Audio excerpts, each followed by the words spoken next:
너 같은 괴집이 검을 들고 날 상대하겠다고. 우습군. 생선이나 팔찌 그래. 닥쳐라.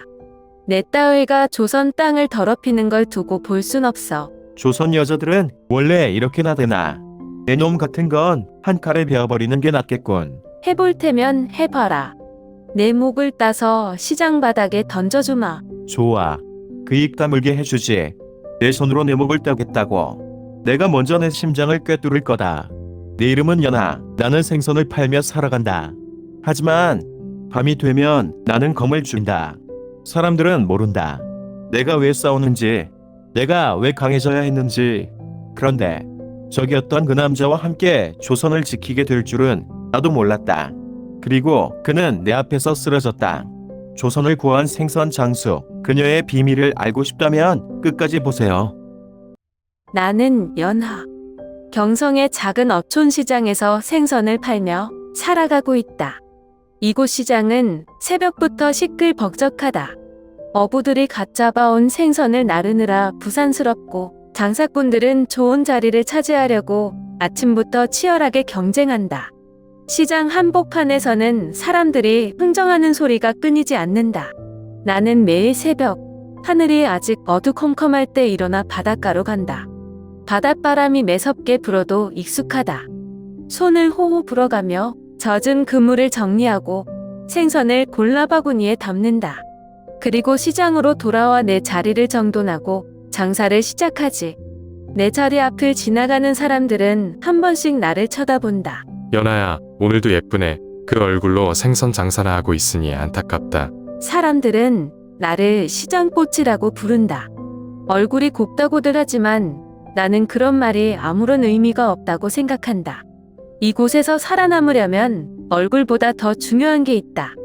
손에는 늘 비린내가 배어 있고 얼음과 물에 담그느라 손끝이 터지기 일쑤다. 하루하루가 전쟁 같은 이곳에서 나는 억척스럽게 살아가는 법을 배웠다. 하지만 아무도 모르는 비밀이 있다. 어쩌면 내 모든 걸 잃을 수도 있는 위험한 비밀.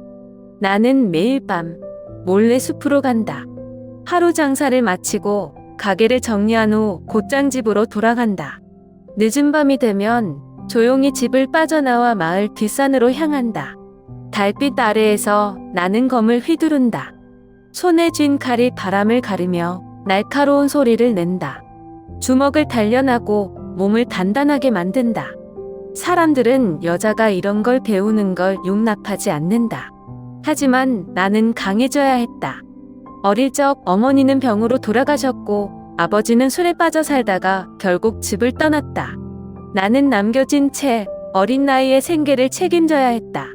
어촌 시장에서 여자 혼자 살아남는다는 게 얼마나 어려운지 너무 빨리 깨달아 버렸다.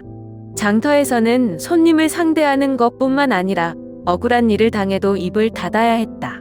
몇 번이나 도둑놈들이 내 생선을 훔쳐갔고 건달들이 장난삼아 내 물건을 망가뜨리기도 했다.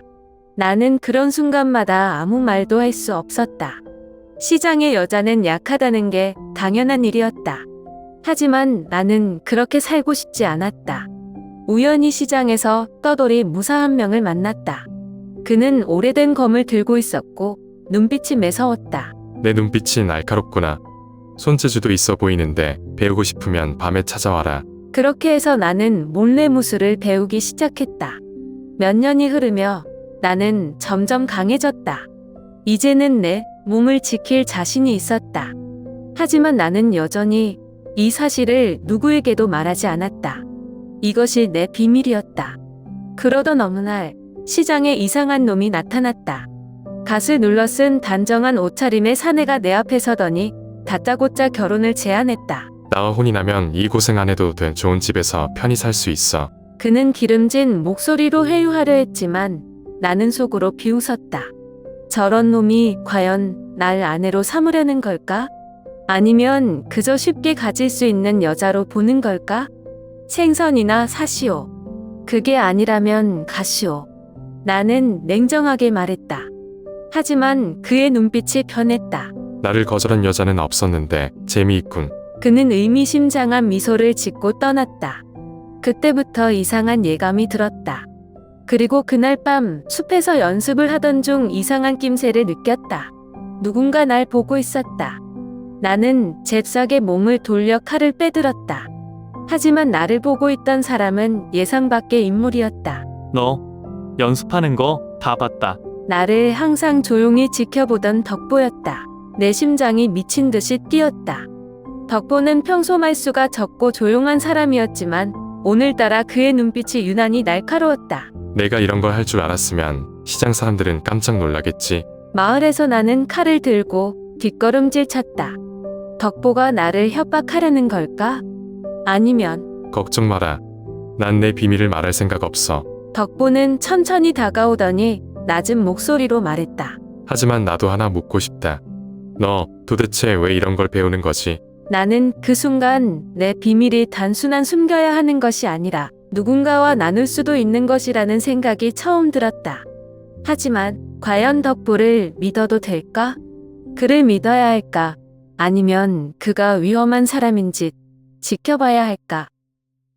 그날 밤은 이상하게도 달빛이 유난히 붉었다. 시장에서 장사를 마치고 돌아와 지친 몸을 뉘었는데 멀리서 비명이 들려왔다. 처음엔 꿈인가 싶었지만 아니었다.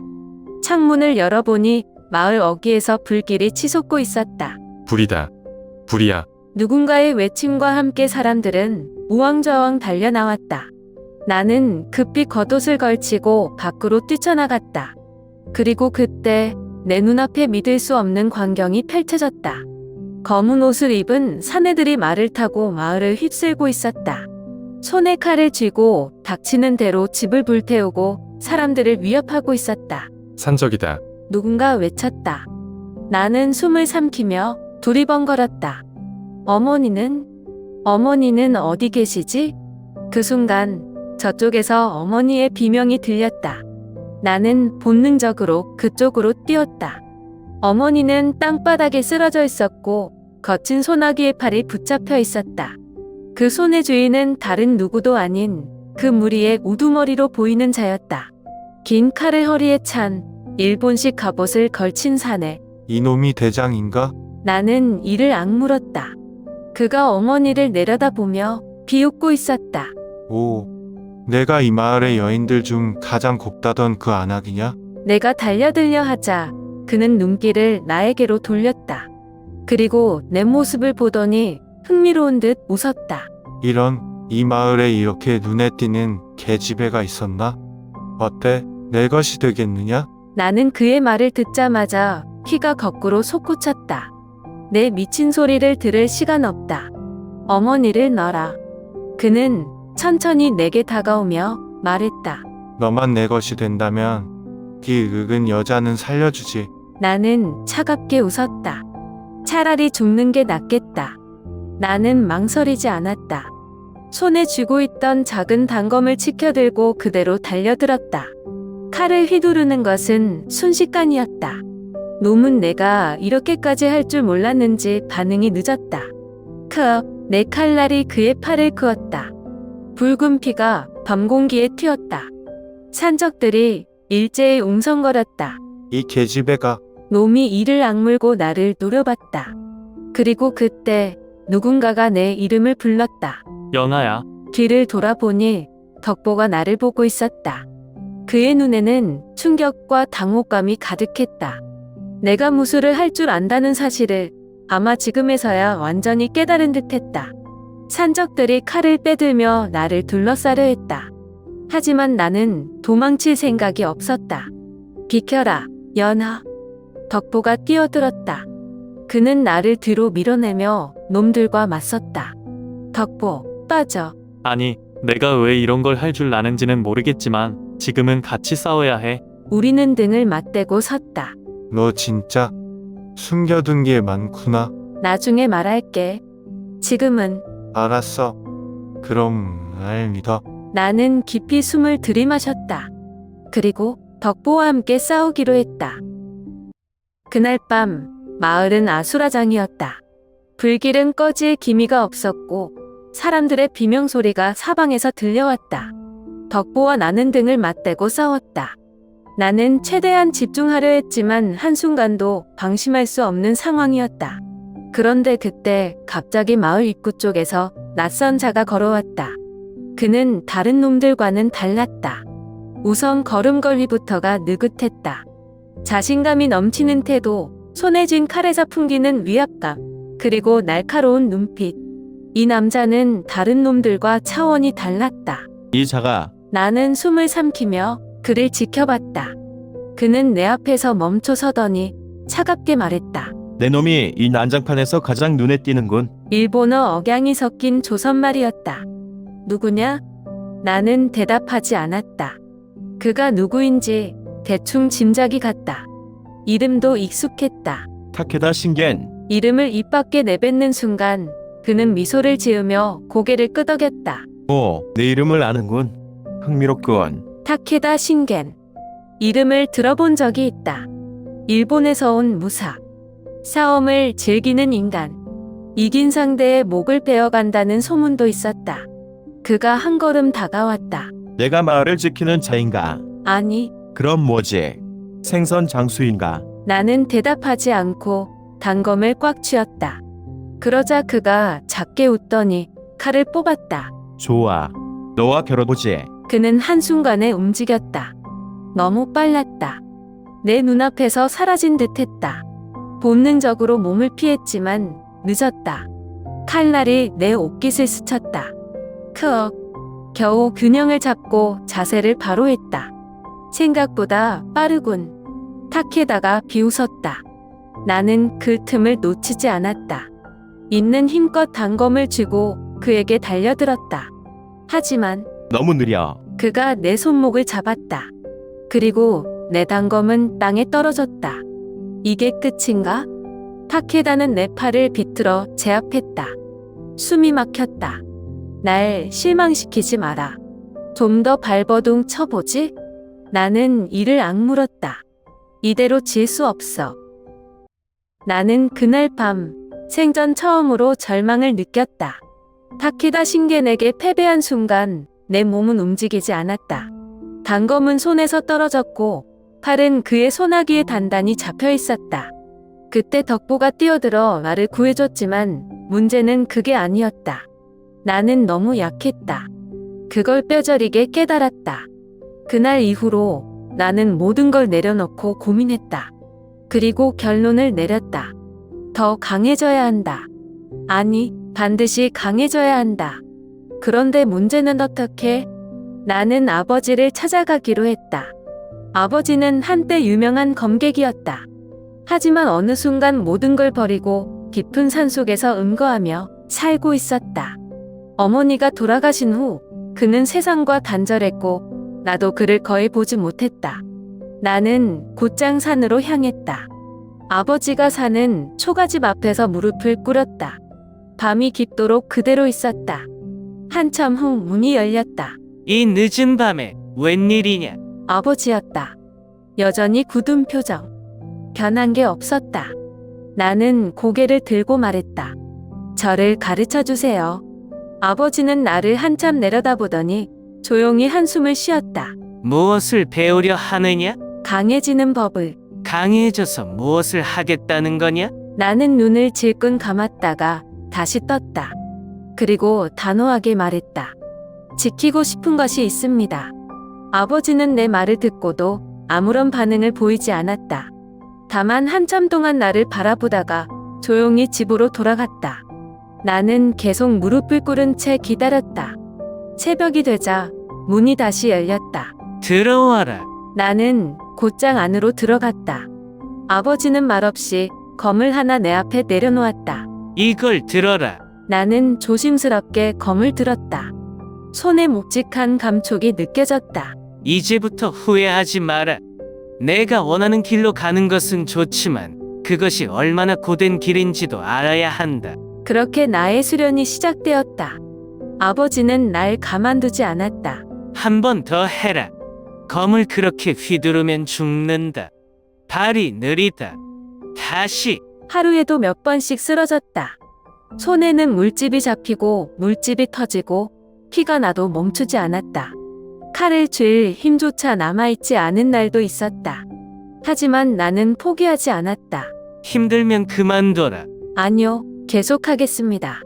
밤낮 없이 훈련했다. 검술뿐만 아니라 몸을 단련하고 달리고 주먹을 단련했다. 칼만 믿지 마라. 몸이 무기가 되어야 한다.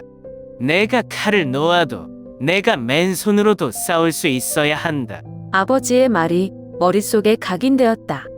나는 바위 위에서 균형을 잡으며 검을 휘둘렀다. 산속에서 나무를 상대하며 대기 연습을 했다. 새벽이 되면 언덕을 뛰어올라 체력을 단련했다. 한겨울이 되면 냇물에서 몸을 담가 정신을 단련했다. 몇 번이고 쓰러지고 몇 번이고 포기하고 싶었지만 그럴 수 없었다.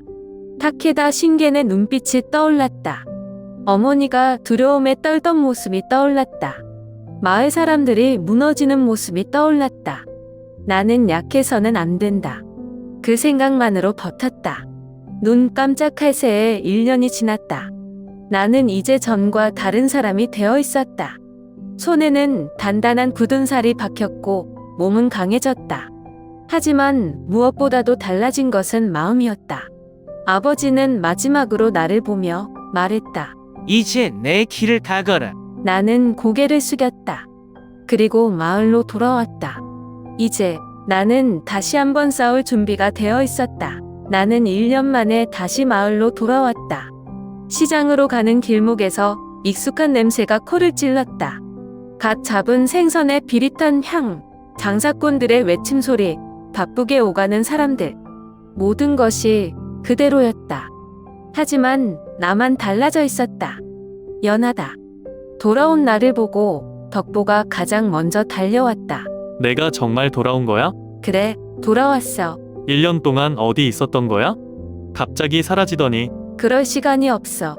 지금 당장 모두를 모아야 해. 뭐? 무슨 소리야? 나는 숨을 깊이 들이마셨다. 시간이 없었다. 나는 단도직입적으로 말했다. 일본이 조선을 침략하려 하고 있어. 덕보는 순간 말을 잃었다. 주위에서 우리 대화를 듣던 시장 사람들도 웅성거리기 시작했다. 뭐라고? 일본이 우리나라를 침략한다고? 그걸 내가 어떻게 알아? 나는 모두를 똑바로 바라봤다. 내가 직접 들었다. 그리고 그걸 막을 방법을 찾고 왔다. 모두가 내 말을 믿지 못하는 듯 했다. 하지만 나는 거짓말을 할 시간이 없었다. 그때 시장 한가운데서 낮고 익숙한 목소리가 들려왔다. 오랜만이군. 나는 천천히 고개를 돌렸다. 그리고 타케다 신겐이 서 있었다. 모두가 일제히 긴장했다. 일본 놈이 왜 여기에? 이자가 우리를 습격했던 놈 아니야? 연하야, 조심해. 덕보가 내 앞을 막아서려 했지만 나는 그의 팔을 붙잡았다. 괜찮아. 타케다는 나를 바라보며 미소를 지었다. 1년 전보다 훨씬 강해졌군. 그동안 많은 걸 배웠으니까. 그럼 오늘은 나를 뵈러 온 것이냐? 나는 고개를 저었다. 아니, 이번에는 싸우러 온 게 아니야. 너도 알고 있겠지. 조선이 위험하다는 걸. 타케다는 잠시 나를 바라보다가 천천히 고개를 끄덕였다. 그래? 그래서 나도 온 거다. 덕보가 황당한 얼굴로 외쳤다. 내가 무슨 속셈인지 몰라도 우리를 도울 거라는 말은 믿을 수 없어. 덕보야, 이건 우리끼리 해결할 문제가 아니야. 조선이 사라질 수도 있는 일이야. 하지만 내가 보증할게. 그는 우리 편이야. 시장은 여전히 술렁였지만 나는 더 이상 지체할 시간이 없었다. 우리는 바로 군에 가서 이 사실을 알렸다. 처음엔 아무도 우리 말을 믿지 않았다. 하지만 타케다가 가져온 정보와 증거 덕분에 조정은 즉시 대비를 시작했다. 그리고 얼마 지나지 않아 일본군이 침략해왔다. 전쟁이 시작되었다. 나는 검을 들고 전장 한가운데에 섰다. 연하야, 살아남아야 해. 덕보가 외쳤지만 나는 이미 결심이 서 있었다. 내 손으로 지켜야 한다. 타케다는 내 옆에서 검을 뽑았다. 후회 없는 싸움을 하자. 그래. 이번엔 반드시 이긴다. 우리는 함께 적진으로 뛰어들었다. 칼과 칼이 부딪히고 화살이 날아다녔다. 수많은 병사들이 쓰러졌고 전장은 피로 물들었다. 그리고 그 순간 타케다. 그가 내 앞을 막아서며 날아오는 창을 대신 맞았다. 크억. 타케다. 나는 달려가 그를 붙잡았다. 그의 갑옷은 피로 물들어 있었다. 왜? 왜 날 대신해서 맞은 거야? 너는 살아야 하니까. 그는 힘겹게 웃었다. 연아, 끝까지 싸워라. 너라면 할 수 있어. 그의 손이 힘없이 떨어졌다. 타케다. 나는 소리쳤지만 그는 대답하지 않았다. 전쟁은 끝났다. 우리는 승리했다. 하지만 내 마음속에는 공허함만이 남아 있었다. 나는 강가에 앉아 있었다. 타케다와 함께 앉아 있던 그 자리에서 만약 우리가 다른 시대에 태어났다면 우리는 적이 아니었을까? 그 물음에 답해줄 사람은 이제 없었다. 그리고 나도 그 답을 영영 알 수 없을 것이다.